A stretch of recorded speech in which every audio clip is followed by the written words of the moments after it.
Hello everyone, my name is Rohit और आप देख रहे हैं लीगल रोहित। आज का हमारा टॉपिक है लॉ ऑफ अबैटमेंट और इसकी आज हम पनिशमेंट्स करेंगे from section 49 to section 60 of PNS. तो आइए हम इसको स्टार्ट करते हैं।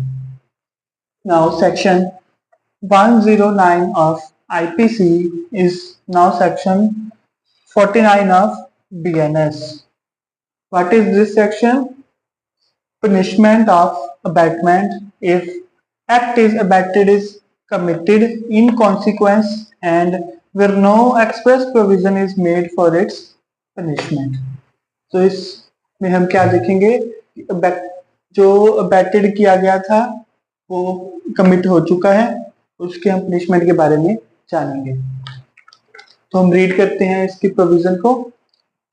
Section 49, whoever abets any offense shall, if the act abated is committed in consequence of the abatement and no express provision is made by this Sanhita for the punishment of such abatement, be punished with the punishment provided for the offense. तो इस section में क्या बोला गया है कि अगर कोई एक्ट के लिए अबैटमेंट की गई थी और वो अबैटमेंट से वो एक्ट पूरा हो गया है तो उसकी पनिशमेंट बताई गई है। उसकी पनिशमेंट क्या है? जो ऑफेंस हुआ है, जो ऑफेंस की पनिशमेंट है वही पनिशमेंट होगी अबैटमेंट की भी। साथ में इसके एक्सप्लेनेशन दी गई है। एन एक्ट और offense is said to be committed in consequence of abatement when it is committed in consequence of the instigation or in pursuance of the conspiracy or with the aid which constitutes the abatement। तो इसमें क्या कहा गया है कि act चाहे instigation से हो, चाहे एड से हो और चाहे कॉन्स्पिरेसी से हो, सब में यही पनिशमेंट मिलेगी। कोई फर्क नहीं पड़ता एक्ट किस तरीके से पैकेट किया गया हो, पनिशमेंट यही मिलेगी। इलस्ट्रेशन देख लेते हैं। A instigates B to give false evidence. B, in consequence of the instigation, commits that offense. A is guilty of abetting that offense and is liable to the same punishment as B. तो इसमें क्या कहा गया है कि A ने B को instigate किया कि वो फॉल्स एविडेंस दे, B ने उसके इंस्टिगेशन में आकर फॉल्स एविडेंस दे दिया, तो अभी ए भी लाइबल है बैटमैन के लिए और उसको भी बी के जैसी ही सेम पनिशमेंट दी जाएगी। A and B conspire to poison Z. A in pursuance of the conspiracy procures the poison and delivers it to B in order that he may administer it to Z. B, in pursuance of the conspiracy, administers the poison to Z in A's absence and thereby causes Z's death. Here B is guilty of murder, A is guilty of abetting that offense by conspiracy and is liable to the punishment for murder. इसमें यह है कि ए और B मिलकर conspiracy करते हैं कि Z को मार देंगे। उसको मारने के लिए ए पॉइजन का इंतजाम करता है और वो बी को भेज देता है।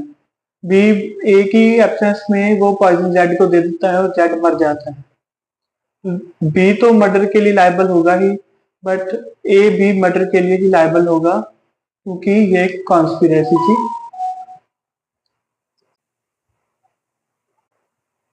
Next section is section 1010 of IPC is now section 50 of BNS. Punishment of abatement if person abated does act with different intention from that of the abated. Now we read the provision of this section. Whoever abets the commission of an offense shall, if the person abated does the act with different intention or knowledge from that of the abetter, be punished with the punishment provided for the offense which would have been committed if the act had been done with the intention or knowledge of the abetter and with no other. इसमें क्या कहा गया है कि चाहे अबैटर ने जो intention रखी थी और जिस पर्सन को अबैट किया गया था उसकी इंटेंशन डिफरेंट थी, फिर भी वो ऑफेंस तो हुआ ही है ना, तो ये माना जाएगा कि उसने पर्सन ने जो करने वाला था वो अबैटर की इंटेंशन के हिसाब से ही किया था, और अबैटर की भी वही इंटेंशन थी जो अबैटेड पर्सन की थी, तो उसके लिए भी सेम ही पनिशमेंट आएगी, कोई इसमें डिफरेंस नहीं होगा। हम एक एग्जांपल जान लेते हैं। ए bats B to murder C.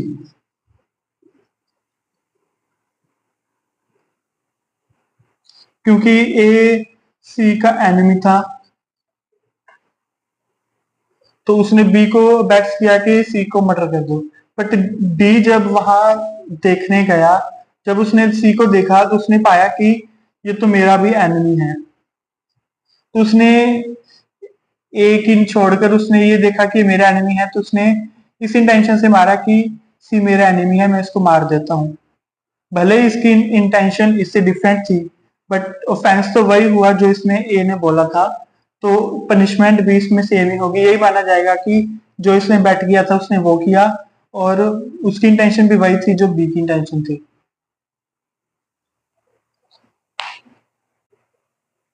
Next section is section 111 of IPC is now section 51 of BNS. Liability of abettor when one act abetted and a different act done. तो हम इसकी प्रोविजन को देख लेते हैं।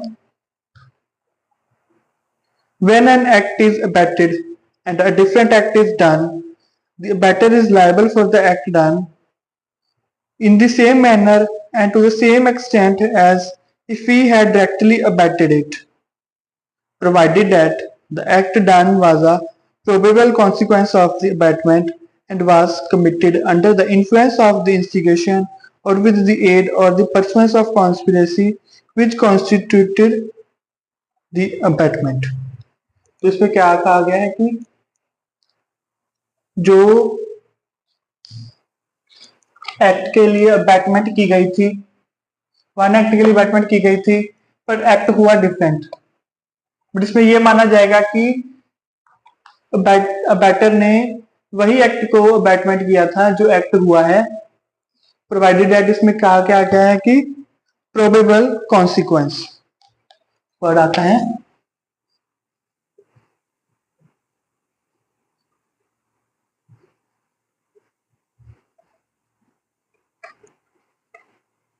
प्रोबेबल कॉन्सिक्वेंस, प्रोबेबल कॉन्सिक्वेंस ये माना जाएगा कि अगर ये करने जा रहे हैं तो ये कार्य भी हो ही सकता है, ये मानकर चला जाएगा। हम इसके एक एग्जांपल ले लेते हैं। मान लो एक व्यक्ति ने बेट किया दो तीन व्यक्तियों को कि वो जाकर रॉबरी करें, और रॉबरी करते जाते टाइम उनको गन्स भी दे दी कि तुम गन्स लेकर जाओ, तो वो रॉबरी के टाइम उन्होंने एक व्यक्ति को गन से मार दिया, तो ये प्रोबेबल कॉन्सिक्वेंस माना जाएगा कि उसको पता था अगर गन्स लेकर जा रहे हैं तो किसी की हत्या भी हो सकती है, तो इसलिए ये माना जाएगा कि ये बैटर ने ही बैट किया था और बैटर भी इसके लिए, इस मर्डर के लिए लायबल होगा। हम इसकी इलस्ट्रेशन जान लेते हैं।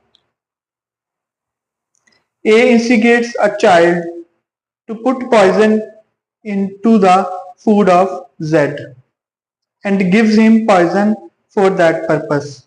The child, in consequence of the instigation, by mistake puts the poison into the food of Y, which is by the side of that of Z. Here, if the child was acting under the influence of A's instigation and the act done was under the circumstances or probable consequences of the abatement, A is liable in the same manner and to the same extent as if he had instigated the child to put the poison into the food of Y. तो इस illustration में क्या कहा गया है कि ए ने एक चाइल्ड को इंस्टिगेट किया, तो पहले हम ये जानते हैं कि चाइल्ड इसमें लायबल नहीं होगा, क्योंकि चाइल्ड इतना उसका माइंड डेवलप नहीं होता कि वो इसको समझ सके, तो इसमें चाइल्ड लायबल नहीं होगा। ए ने इंस्टिगेट किया एक चाइल्ड को कि जेड के फूड में पॉइजन मिलाने के लिए, तो उस चाइल्ड ने जेड के फूड की जगह वाई के फूड में वो पॉइजन मिला दिया और वो फूड खाकर वाई मर गया, तो ये माना जाएगा कि ए ने चाइल्ड को इंस्टिगेट किया था कि वाई के फूड में ही पॉइजन मिलाए, तो वो एज इट इज लायबल होगा। जैसे उसने जेड के खाने में मिलाने के लिए कहा था, वैसे ही वो वाई के खाने में मिलाने के लिए लायबल होगा। A instigates B to burn Zed's house. B sets a fire to the house and at the same time commits theft of property there. A, through guilty of abetting the burning of the house, is not guilty of abetting the theft, for the theft was a distinct act and not a probable consequence of the burning. इसमें A ने B को instigate किया कि जाकर Z के house को आग लगा दे। बी ने जाकर जेड के हाउस को आग तो लगाई ही, साथ में उसने उसके घर पे चोरी भी की। तो इसमें ए केवल आग लगाने के लिए ही अबैटमेंट के लिए लायबल होगा, क्योंकि चोरी करना एक अलग कार्य है। ये एक प्रोबेबल कॉन्सिक्वेंस नहीं बनता कि अगर हम आग लगाएंगे तो चोरी तो होगी ही। तो इसमें बी लायबल होगा आग लगाने और चोरी के लिए, पर ए केवल लायबल होगा आग लगाने के लिए।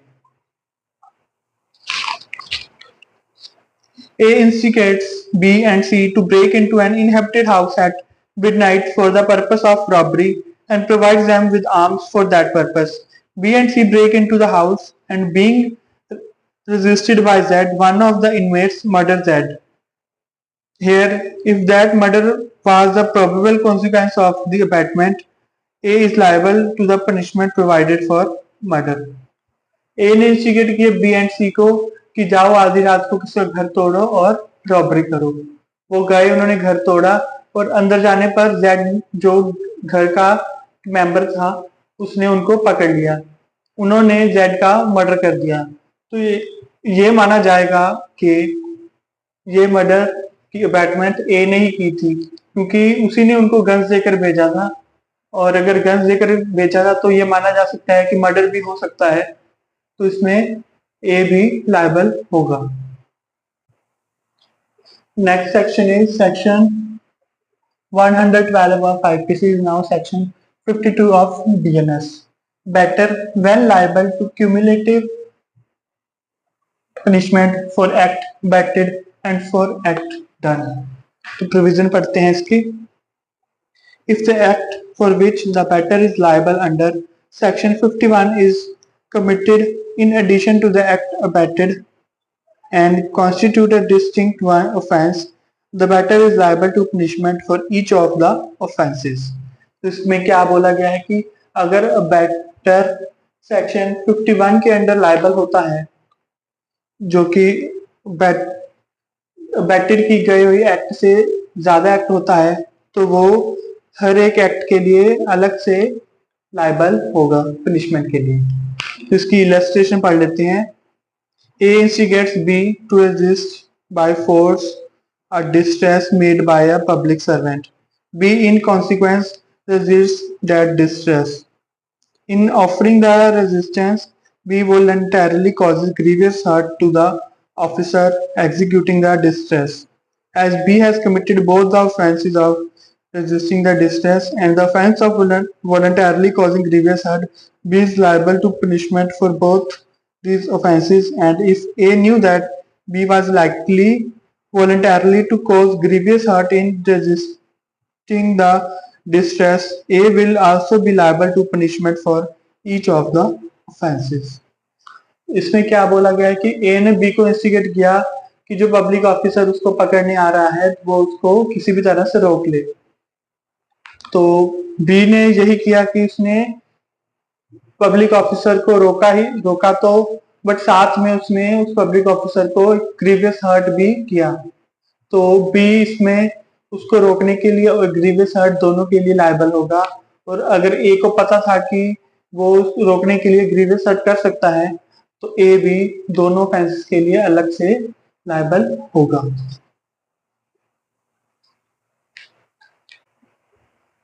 Next section is section 113 of IPC is now section 53 of BNS. Liability of abettor for effect caused by act abetted different from that intended by abettor. तो इसकी प्रोविजन को पढ़ते हैं। When an act is abetted with the intention on the part of the abettor of causing a particular effect, and an act for which the abettor is liable in consequence of the abatement causes a different effect from that intended by the abettor. The abettor is liable for the effect caused in the same manner and to the same extent as if he had abetted the act with the intention of causing that effect, provided he knew that the act abetted was likely to cause that effect.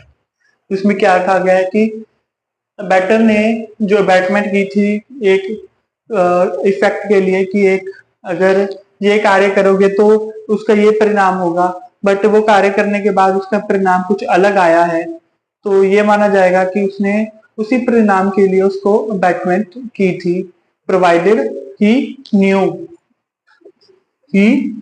New मतलब उसको knowledge थी, मतलब उसको knowledge थी कि अगर ये करेंगे तो ये भी हो सकता है, ये करेंगे तो ये होगा, तो अगर उसको नॉलेज थी कि ये होगा तो वो भी लायबल होगा। इसकी हम एक एग्जांपल लेते हैं। ए बेट्स बी, ए ने बी को बेट किया कि जाओ सी को पेट में एक लात मारो, उसको एक हर्ट करो, बट ए को पहले से पता था कि उसका लिवर एनलार्ज हो रखा है कि अगर उसको पेट में लात मारी जाएगी तो वो मर भी सकता है, तो वही हुआ, बी ने उसको पेट में लात मारी और वो मर गया।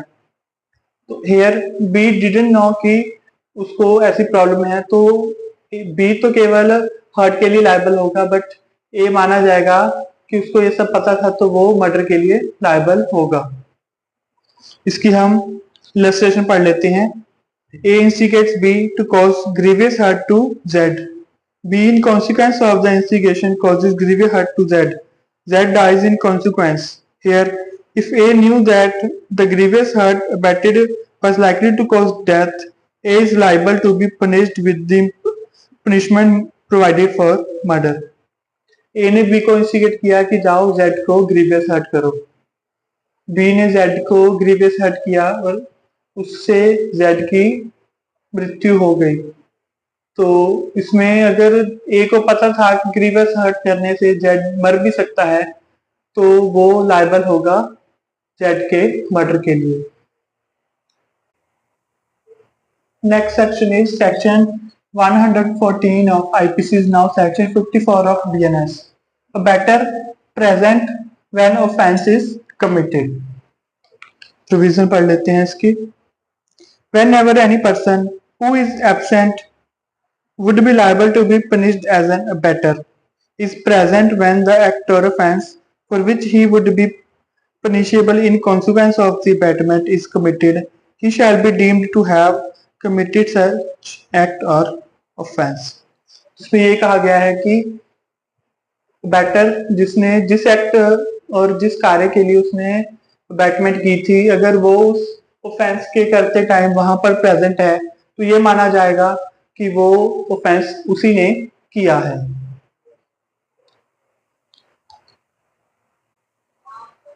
तो इन सेक्शंस में हमने क्या देखा, जो एक्ट बेट किया गया था वो सेम एक्ट डन किया गया है, जो एक्ट के लिए बेटमेंट की गई थी वो डिफरेंट इंटेंशन से किया गया है। हर एक जो बेट किया गया था उससे डिफरेंट एक्ट किया गया है, बट उसके साथ एक प्रोबेबल कॉन्सिक्वेंस भी थी। हर एक एक्ट के लिए एक अलग पनिशमेंट होगी। डिफरेंट एक्ट हुआ, डिफरेंट इफेक्ट पड़ा, बट उसके लिए पता था, उसकी नॉलेज थी और अबेटर फेंस के टाइम पे प्रेजेंट था। तो इन सेक्शंस में हमने ये सब जाना, तो इसके अगले सेक्शंस हम अगली वीडियो में करेंगे। तब तक के लिए मिलते हैं नेक्स्ट वीडियो में। I hope you guys understand this concepts. Thank you for watching my video.